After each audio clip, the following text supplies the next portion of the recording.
나누어야 합니다. 이 은혜는 무엇입니까? 바로 생명수 근원이신 우리 하나님, 바로 목말라 하는 이 세상 사람에게, 또 우리 이웃에게 정말 이 생명수 근원 되신 하나님을 증거하는 올 한 해가 되시기를 주님의 이름으로 축원을 드립니다. 그래서 우리는 올해 복음을 전파하는 삶을 살고요, 우리에게 분명한 목표가 있습니다. 우리 한번 고백하고 또 말씀으로 나아가도록 하겠습니다. 시작. 119 한 사람이 한 영혼을 구원하기. 아멘. 오늘도 영혼 구원을 위하여 수고하는 한 사람이 기록되어져 있습니다. 누구입니까? 바로 예레미야입니다. 예레미야 1장은 소명장입니다. 바로 예레미야를 부르시는 장면이지요. 하나님이 예레미야를 남유다 16대 왕 요시야 때 그를 부릅니다. 그리고 이 남유다가 바벨론에 의하여 멸망당하는 그때까지 예레미야는 활동하였지요. 북이스라엘이 아수르에 멸망한 뒤 80년 세월이 흐른 뒤 남유다는 16대 왕 요시야가 왕으로 세움을 입었습니다.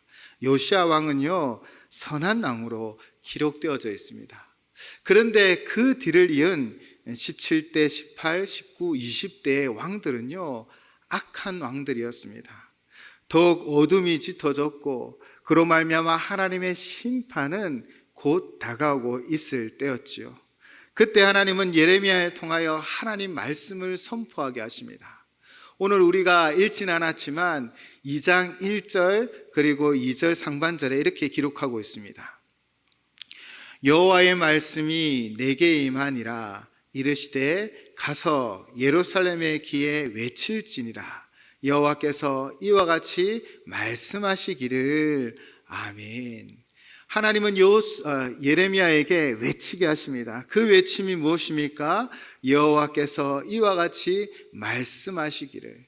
바로 여호와의 말씀을 외치라고 하신 것이지요. 예레미야는 자신의 생각, 자신의 경험, 자신의 주장을 말한 것이 아닙니다. 하나님 주신 말씀, 그 말씀으로 생명을 살리고 이 남유다를 회복시키고자 그는 포기하지 아니하고 끝까지 선포하였던 것이지요. 하나님은 하나님 말씀을 이 예레미야의 그 입에 두었습니다. 그리고 그 마음을 전하도록 하였습니다. 하나님의 뜻은 무엇이었습니까? 먼저 하나님께서는요, 예레미야를 통해 2절에서 3절로 정말 이스라엘 백성들을 어떻게 사랑하였고 그들을 인도하였는지를 고백하게 합니다. 바로 과거 출애굽 시절 하나님이 그들을 인도하였고 또 이스라엘을 삼키려는 자들을 재앙으로 심판하신 분이 누구이신지를 선포하고 있습니다. 그분은 누구이십니까? 바로 여호와 하나님이지요. 여호와 하나님은 이렇게 이스라엘을 사랑하였습니다. 그런데 4절부터 8절까지 반전이 일어납니다. 바로 이스라엘이 그렇게 사랑받았지만 하나님 앞에 반역을 하였던 것이지요. 4절에서는 여호와의 말씀을 들으라 라고 선포하고 5절에서부터 말씀으로 그들을 깨우치기 시작합니다. 그들이 바로 하나님을 멀리하고 헛된 것을 따라 헛되이 행하였다라는 것입니다. 6절에서는요, 광야의 그 세월을 함께하며 인도하였지만 이제 그들이 하나님을 찾지 않는다라는 것입니다. 7절에서는 약속의 땅, 기름진 땅으로 그들을 인도하였지만 그들이 그 땅을 더럽히고 부정하게 만들어버렸습니다. 8절에서는요, 지도자들, 하나님을 섬기고 하나님의 말씀대로 순종해야 할 지도자들이요, 죄악 가운데 있었다라는 것입니다. 바로 지도자들의 죄악을 고발하였지요. 그리고 지금 남유다 백성들을 향하여 여호와 하나님의 말씀을 이렇게 선포하였습니다. 9절 말씀입니다. 그러므로 내가 다시 싸우고 너희 자손들과도 싸우리라. 여호와의 말씀이니라. 아멘. 여기서 싸우고 싸우리라는 이 단어 헬라어의 의미는요, 법정, 즉 재판하다, 법정에 서다라는 그런 의미가 담겨 있다고 합니다. 그래서 이 구절을 새 번역에서는 이렇게 번역하여 우리에게 가르치고 있습니다. 9절 새번역본입니다. 그러므로 내가 너희를 다시 법대로 처리하겠다. 나 주의 말이다. 내가 너희 자손의 자손들을 법대로 처리하겠다. 아멘. 하나님은 이스라엘 향하여 순전한 사랑으로 사랑하고 그들을 인도하여 주셨습니다. 그들이 어떤 조건에 의해서 선택받은 것이 아니라 하나님의 주권적인 선택으로 그들을 불어 인도하셨고 보살펴 주셨습니다. 그러나 지금 이스라엘은 하나님의 그 사랑으로부터 벗어나 있다는 것이지요. 호세아의 아내 고멜이 호세아만을 사랑해야 하는데 다른 남자들을 사랑했던 것처럼 이스라엘 백성, 특별히 남유다가 지금 다른 이를 사랑하고 있습니다. 8절의 마지막에는요, 그 우상의 이름이 등장합니다. 바로 바알입니다. 고대 가나안 땅에서는요, 풍요의 신으로 이 바알을 우상으로 삼고 섬겼지요. 그런데 그들이 하나님 약속의 땅에 정착하자 남유다는 이 바알을 섬기기 시작했고 바알의 이름으로 연도하고 무익한 것을 따랐다라는 것입니다. 이때 하나님께서 이제 너희를 법대로 처리하겠다라고 엄하게 경고하고 있는 것입니다. 이는 마치 법정의 한 모습인 것 같습니다. 재판장이요 검사이신 하나님께서 피고인 이스라엘을 향하여 그 죄를 조목조목 드러내는 것입니다. 1절에서 8절까지 하나님께서 어떻게 이스라엘을 사랑했는지를 고백한 뒤에 그럼에도 불구하고 이스라엘은 어떤 반전을 만들었습니까? 하나님을 배반하였습니다. 하나님 아닌 다른 것을 우상으로 삼고 섬겼습니다. 그래서 그 배반을 고발하고 있는 것이지요. 마치 고소장을 제출하고 있는 것 같습니다. 내가 다시 싸우겠다, 이 말은 본격적인 재판을 시작한다라는 의미입니다. 앞에서 말했듯 이 싸우겠다는 말은요, 재판을 하겠다라는 것입니다. 그런데 이것은 무자비한 파괴가 아닙니다. 공정한 재판을 통하여 시시비를 드러내고 판단하겠다라는 것이지요. 그 이유는 무엇입니까? 하나님의 싸움은 단절이 아니라 바로 회복의 기회가 되기 때문입니다. 이 재판에서 하나님은 심판자로만 있는 것이 아니라 이스라엘의 아버지의 마음으로 그들을 바라보고 그들의 죄를 드러냄으로 말미암아 그 죄의 문제를 해결하고 회복의 역사를 이루고자 하는 것입니다. 하나님께서는요, 무조건적인 용서를 그들에게 베풀기를 원합니다. 또한 진정한 회개를 바라는 것이지요. 법정에서 시시비비가 가려지고 그것으로 말미암아 진정한 죄를 깨닫고 회개하며 하나님께 돌이키기를 원하시는 것입니다. 그래서 하나님은 지금 예레미야를 보내어 너희와 싸우겠다, 법정에서 다투겠다라고 말하고 있는 것이지요. 그런데 이것은 이번이 처음이 아닙니다. 여러분, 역사는 계속 반복되어져 왔습니다. 그래서 7절에 보시면요, 다시, 영어로는 again이라는 이 단어가 사용되어지고 있습니다. 이전에도 이스라엘 백성들은 범죄하여 하나님 앞에 징계를 받았다라는 것입니다. 그런데 하나님이 지금 다시 그들을 재판장에 세우는 것은요, 바로 이 고질적인 문제를 해결하고 이 자손들을 회복시키기 위한 재판을 여시겠다라는 것입니다. 너희 자손들과도 법대로 처리하겠다라고 선포하는 것은 일시적인 일탈이 아니라 이 고질적인 문제를 지적하며 그들이 다시 한번 죄를 깨닫게 하여 회개케 하시겠다라는 하나님의 분명한 선포인 것이지요. 하나님은 이처럼 다시 죄를 깨닫게 하고 회개케 하는 일들을 이루어 가십니다. 그 이유는 무엇입니까? 하나님의 심판은 멸망이 아니라 바로 죄를 깨닫고 다시 회복을 받아 하나님의 일꾼으로, 하나님의 사람으로, 하나님의 자녀로 일으켜 세우려는 것이지요. 바로 이 다시 어게인의 은혜를 누린 사람들이 있습니다. 우리는 요나를 기억합니다. 하나님께서는 요나를 부르셨습니다. 그래서 니느웨에 가서 하나님의 심판을 선포하라 라고 명령합니다. 그런데 니느웨로 가기를 싫어했던 요나는요, 바로 그 백성들이 이 회개 심판의 메시지를 듣고 회개하여 구원받는 것을 원치 않아 반대편 다시스로 도망을 가죠.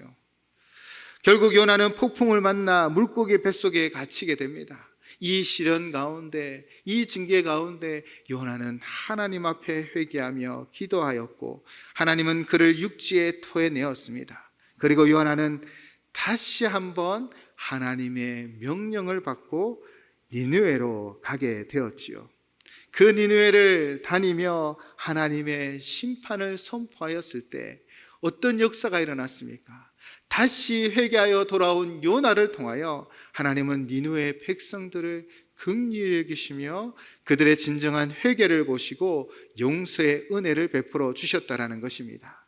요나가 하나님의 뜻을 거역하여 도망쳤음에도 불구하고 하나님은 그에게 다시 한번 순종의 기회를 주셨고 결국 느헤의 백성들을 구원하는 역사를 이루어 주셨습니다. 이처럼 하나님은 다시 어게인의 역사를 통해 사람을 변화시키고 그를 통하여 놀라운 역사를 이루어 가시지요.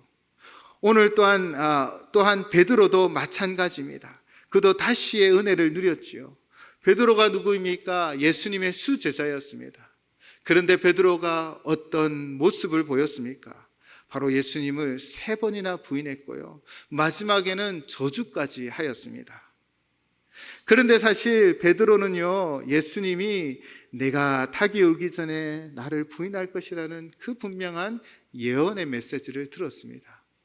그런데 그 예언의 음성을 들었음에도 불구하고 두려움에 사로잡힌 나머지 예수님을 모른다고 마지막엔 저주까지 하였습니다. 얼마나 큰 절망이 그 후회가 그에게 찾아왔을까요? 모든 것을 어쩌면 내려놓고 고향으로 내려가 그 갈릴리 바닷가로 내려간 그에게 누가 찾아오셨습니까? 다시 바로 어게인의 은혜를 누가 베푸셨습니까? 바로 주님이 베드로에게 찾아왔습니다. 그리고 3번 부인했던 그에게 3번 질문하십니다. 요한의 아들 시몬아, 내가 나를 사랑하느냐?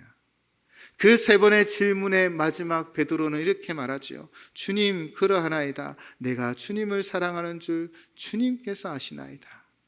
이 대답을 들었을 때 예수님은 내 양을 먹이라 치라 먹이라 다시 한번 그를 일으켜 세워 주셨습니다.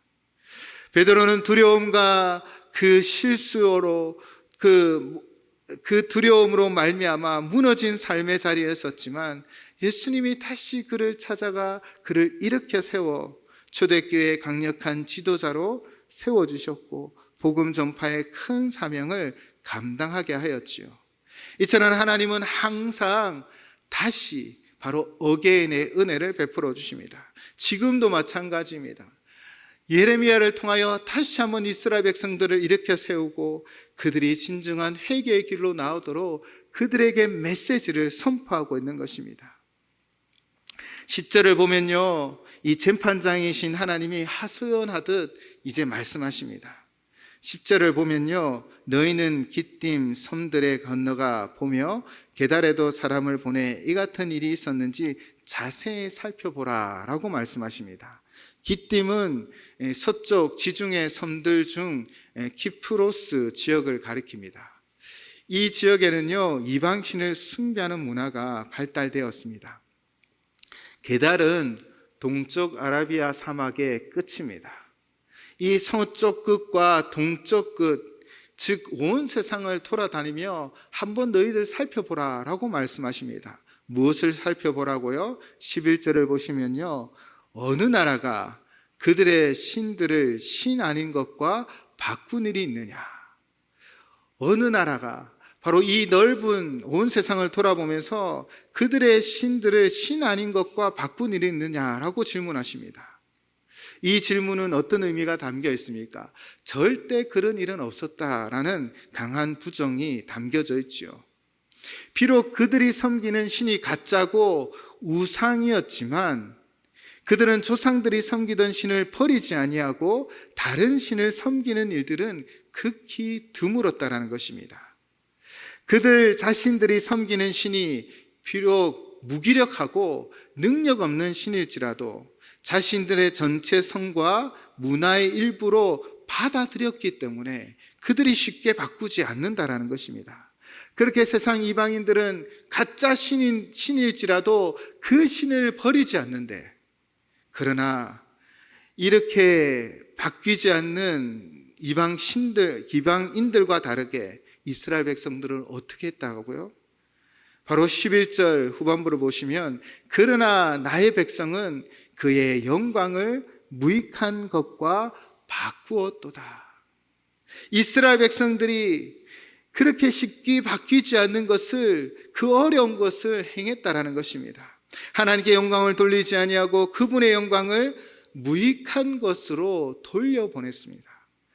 예를 들면 누군가 값비싼 다이아몬드를 가지고 있음에도 불구하고 그 다이아몬드를 값비싼 장난감과 바꿨다면 우리는 어떤 생각이 드십니까?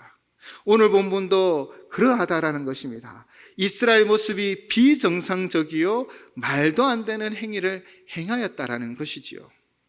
우리는 이 장면을 성경에서 또 발견할 수 있습니다. 바로 야곱과 에서의 이야기입니다. 에서는 야곱의 형이지요. 이삭의 장남입니다. 육신적으로는요, 바로 에서가 장자의 명분을 가지고 있었습니다. 그런데 순간적인 욕구 때문에 영원한 것을 잃어버리는 이 미련함을 보였다라는 것이지요. 육신적으로 에서는 이삭의 맏아들로 장자의 명분을 가지고 있었습니다.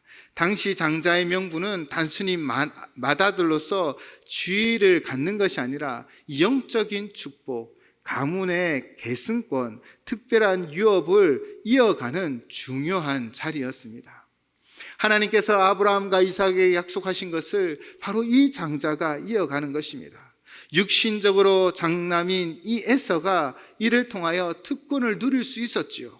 그런데 어느 날 에서가 들에 나가 사냥을 했는데, 그날따라 아무것도 잡히지 않아 더욱더 지치고 매우 배가 고팠습니다. 이때 야곱이 무엇을 하고 있었죠? 바로 팥죽을 쓰고 있었습니다. 에서가 야곱에게 팥죽을 달라 요청하였을 때, 야곱은 이때가 기회다라고 말하며 이렇게 이야기합니다. 형의 장자의 명분을 오늘 내게 팔라. 이 제안에 에서는요, 이 당장 배고파 죽겠는데 라고 생각하며 이렇게 말합니다. 내가 죽게 되었으니 이 장자의 명분이 내게 무엇이 유익하리요? 그러면서 이 팥죽 한 그릇에 자신의 장자의 명분을 팔아넘겼습니다. 여러분, 이 계산이 맞는 계산입니까? 비정상적인 교환이지요. 눈에 보이는 즉각적인 만족 때문에 하나님이 주시는 영원하고 참되고 복된 것을 놓쳐버린 것입니다. 이 얼마나 미련한 짓입니까? 그런데 지금 이스라엘 백성들이 그러하다라는 것입니다. 출애굽을 통하여 가나안 땅을 정복하신 하나님, 정복해 하시고 그들을 지켰던 하나님, 그 하나님을 버리고 무익한 것에 마음을 두기 시작했다는 것입니다. 이에 하나님은 부지런히 선지자를 보내어 그들을 깨우쳤지요. 그리고 이제 마지막 바벨론으로부터 심판받는 이 순간에 예레미야를 보내었습니다. 이 심판은 어떠하다고 말하고 있습니까? 12절을 보시면요, 내 하늘아 이 일로 말미암아 놀랄지어다, 심히 떨지어다, 두려워할지어다, 여호와의 말씀이니라. 아멘. 이 심판은요, 하늘이 두려워할 정도로 큰 징계의 때요, 큰 심판이 때는 것입니다. 하늘이 무너지는 큰 고난이 그들에게 닥치는 것이지요. 이런 고난이 당장 그들 앞에 있을 때 하나님은 다시 한번 이 예레미야를 통하여 그들의 악을 깨닫게 하고 돌이키게 하려고 하십니다. 그래서 13절로 두 가지의 악을 고발하시죠. 오늘 본문 13절 말씀은 한 목소리로 함께 봉독하도록 하겠습니다. 본문 13절 말씀입니다. 내 백성이 두 가지 악을 행하였나니 곧 그들이 생수에 근원되는 나를 버린 것과 스스로 웅덩이를 판 것인데 그것은 그물을 가두지 못할 터진 웅덩이들이니라. 아멘. 두 가지 악이 무엇이었습니까? 첫째는 바로 생수에 근원되신 하나님을 버린 것입니다. 곰곰이 생각해 보면 우리 인생이 참으로 애처롭습니다. 가졌는데도 만족함이 없고요. 다 이루었는데 허전하고요. 잠깐 행복한 줄 알았는데 그런데 또 목마릅니다. 왜일까요? 바로 생수의 근원 대신 하나님을 버렸기 때문입니다. 다른 것으로 이 목마름을 해결하려고 아등바등 했기 때문입니다. 하나님은 스스로 생수의 근원이라고 우리에게 말씀해 주십니다. 이는 단순히 마실 물을 그릇에 담아 우리에게 주는 정도가 아닙니다. 고대 근동은 물은 생수의 필수 조건입니다. 이스라엘 땅은 물이 아주 귀한 곳입니다. 그런데 생수의 근원이라고 말씀하십니다. 샘의 시작이 되는 곳이요 영원히 마르지 않는 수원지와 같다라는 것입니다. 우리의 갈증을 해소할 뿐 아니라 생명을 유지하고 모든 생명력을 공급받는 그 원천이 바로 우리 하나님이시라는 것입니다. 하나님은 이스라엘에게 영적 생명과 번영, 진정한 만족과 평화를 주시는 분이셨습니다. 그들을 애굽의 노예 상태에서 건져내어 약속의 땅 가나안 땅에 그들을 이끄셨고 그 광야 동안 만나와 메추라기를 먹이셨고 반석에서 물을 내어 마시게 하셨습니다. 모든 필요를 채워주셨고 그들의 방패가 되어주셨고 산성이 되어주셨습니다. 하나님을 믿고 의지할 때 이스라엘은 진정한 안식과 충만함을 누렸다라는 것이지요. 그러나 지금 이스라엘이 어떠하다라는 것입니까? 바로 이 생수의 근원이신 하나님을 버린 것입니다. 풍성한 샘물을 뒤로하고는요 도리어 마른 땅에서 물을 찾아 헤매는 형국인 것입니다. 하나님의 백성이라 불리면서도 그들은 하나님 아닌 다른 것에 만족과 안정감을 찾으려 했던 것이지요. 그래서 모든 것이 다 헛된 것이었습니다. 오늘을 살아가는 우리는 어떠하십니까? 우리에게도 진정한 생수의 근원이 되시는데 그런데 여러분은 여러분의 이 생수의 근원을 어디에서 찾고 있습니까? 우리의 입술로는 하나님을 생수의 근원이다 라고 고백하고 있지만 실제 삶에 무엇을 의지하고 있습니까? 우리의 시간, 물질, 우리의 열정, 마음을 어디에 쏟아놓고 계십니까? 돈, 성공, 명예, 인기, 쾌락, 그리고 인간관계, 그 관계를 하나님보다 더 의지하고 집착하고 있는 것은 아닙니까? 그것이 바로 우리의 생수의 근원이 되어지는 하나님을 버린 우리의 모습인 것이지요. 사랑하는 여러분, 요한복음 4장에서 예수님은 수가성 여인에게 이렇게 말씀하셨습니다. 요한복음 4장 14절입니다. 내가 주는 물을 마시는 자는 영원히 목마르지 아니하리니 내가 주는 물은 그 속에서 영생하도록 솟아나는 샘물이 되리라. 아멘. 예수님만이 우리 생수의 근원이 되어주십니다. 예수님을 영접하고 예수님을 믿고 예수님과 함께하는 자에게는 더 이상 목마름이 없을 것이라고 약속하여 주셨습니다. 그런데 우리는 무엇을 의지하고 무엇을 붙잡고 무엇을 근원 삼아 살아가고 있습니까? 우리 물은 매일 매 순간 생존에 너무나 필요한 것입니다. 그러므로 우리는 매일 주님을 의지하고 그분을 바라보며 그분과 동행해야 합니다. 그분이 생수의 근원이시기 때문입니다. 오늘 우리는 우리 자신을 뒤돌아보아야 합니다. 나는 무엇으로 근원을 삼고 있는지, 나는 무엇을 더 의지하고 있는지, 내 생각과 내 마음에는 이것 없으면 살 수 없을 것이라고 생각하는 그 무엇이 무엇인지 우리는 깊이 생각하며 다시 하나님께 나아가는 이 시간이 되셔야 합니다. 둘째, 그들의 죄악은 무엇이었습니까? 스스로 터진 웅덩이를 판 것입니다. 이스라엘 땅은 물이 너무나 귀하여 땅을 파서 항아리처럼 만들어 입구는 작고 그 송은 넓게 만들어 웅덩이를 만들었습니다. 그런데 이스라엘은 지금 판 웅덩이가 어떤 웅덩이라고요? 터진 웅덩이입니다. 물을 채워도 새어 나가버리는 깨진 웅덩이인 것이지요. 이 터진 웅덩이가 무엇을 상징하고 있습니까? 하나님을 떠나서 이단한 인간의 노력과 세상적 가치를 추구하는 어리석음을 말하고 있는 것이지요. 지금 이스라엘이 하나님을 버리고 바알과 아세라를 섬겼습니다. 그 땅 가나안이 그 풍요와 다산의 상징으로 이 우상인 바알과 아세라를 섬겼기에 그들 또한 이것이 우리에게 안전을 가져다 줄 것이라고 생각하며 그것을 의지하며 살아갔던 것입니다.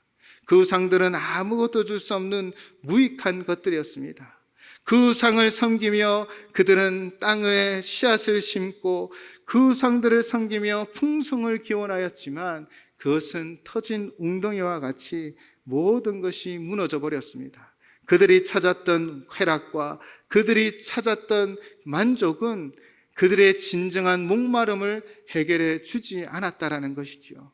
사랑하는 성도 여러분, 지금 우리의 삶에도 터진 웅덩이를 만들어가고 있는 것은 아닙니까?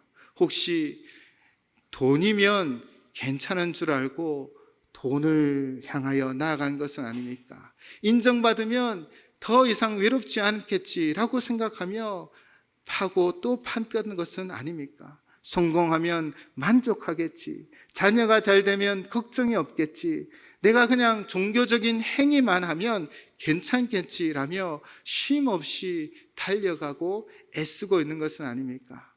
그러나 거기는 터진 웅덩이라 진정한 만족을 우리에게 줄 수 없습니다. 하나님께서 생수의 근원이 되어주시고 또 우리의 진정한 만족이 되어주십니다. 그럼에도 불구하고 이스라엘 백성들이 하나님께서 생수의 근원이 된 것을 버리고 터진 웅덩이를 만들지 않으므로 악을 행하였다라는 것입니다. 여러분, 왜 악이라는 표현을 사용하고 있을까요? 그것은 이 모든 대상이 바로 내 백성이기 때문입니다. 하나님의 백성이기 때문입니다. 13절을 시작하며 하나님은 이렇게 말씀하십니다. 내 백성이